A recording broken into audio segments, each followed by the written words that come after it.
Ya reka tugomeze kugenda tubabwira tubagezaho inzu z'ibyamamare. Iyi nzu mubona ni ya Shadibu.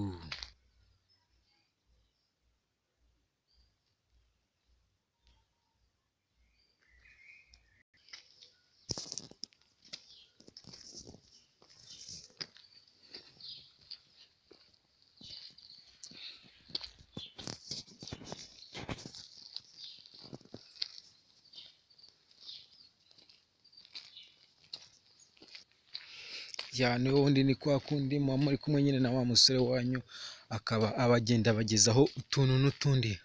We akaba aba yaje akababwira ati reka mbagezeho amwe mu mazu meza y'abasani cyangwa se y'abahanzi.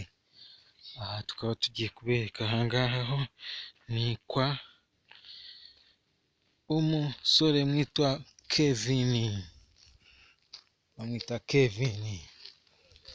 Aha tugiye kuberekaho ni ku musore bita Bulldog Double G.